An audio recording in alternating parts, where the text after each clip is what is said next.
G'day and welcome to this week's edition of the video blog. This is Adam Macdougall, I'm Tomo. This week we're talking about the effect your mental state can have on your physical state. Now often blokes say, oh, I'm depressed because I'm overweight, but often being in a bad mood can affect your weight in the opposite way. Yeah, unfortunately, they've proven now there's a direct link between your state of mind, so your happiness and your level of sadness. And the more depressed that you are and the more sad you are, usually the larger your waistline. So it's very important that we have a positive outlook, and it's not what come first, the chicken or the egg.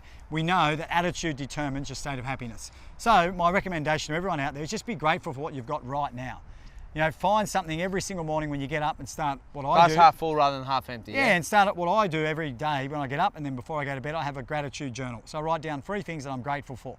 And that's just my general health, my family and my friends, simple little things. Unfortunately, we're so impressionable now that we look for materialistic things to make us happy. We're grasping. We'll be happy when we get a better job, we get one of these boats, get a big house, or I get my hair back. It's never going to happen.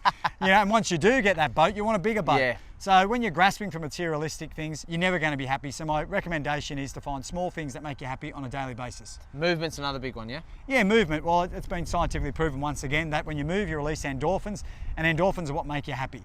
So it doesn't have to be intense exercise. A lot of my friends who have suffered from depression, struggle to get moving because it is hard. So you don't need to go and spend hours at the gym. You don't even need to really train intensely. Just get outdoors because the oxygen will pump blood throughout your body, release endorphins, and getting outdoors with the fresh air and the sunlight will also improve your mood naturally. One thing that might surprise people is how big an effect what you put in your mouth as far as food goes has on your state of mind. Oh, certainly. And sugar, they've now proven, actually decreases your mood, drops your energy, and puts you in a negative state. You might get a little bit of a spike. Yeah, people say, oh, it makes me happy when I eat chocolate, but for about 1 second. Yeah. And then you get the drop off. Dark chocolate in small amounts does have some benefits for mood. So do a lot of great foods like salmon, your omega-3s in your fishes, sardines, your nuts as well, your good fats there. And gut health is something we can't overlook. In the Man Shake we have pre and probiotics in there, and they're basically things that actually make your gut bacteria inside, which we're mainly made up of bacteria, like it or not, the human body.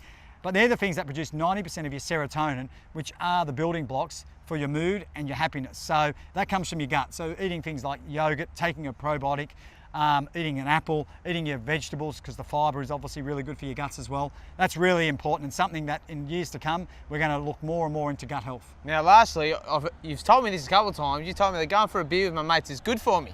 My wife doesn't quite believe me yet, but you've told me it's actually a good thing for your health. It's a great thing for your health, and scientists in Finland, of all places, where they've got nothing else to do except for not freeze their backsides off and get on the drink, we've proven that guys who actually go and bond with their mates over a couple of beers have much better outlooks on life, a better positive attitude, live longer, and they don't suffer from depression. Oh, wow. So them couple of beers can do wonders for you. It actually has been proven that when you belong to a group or you belong to something that has meaning, it increases your mood, and as we know, depriving ourselves is not a good thing. Whenever you think that you're depriving yourself, once again, you're in a state of not being happy.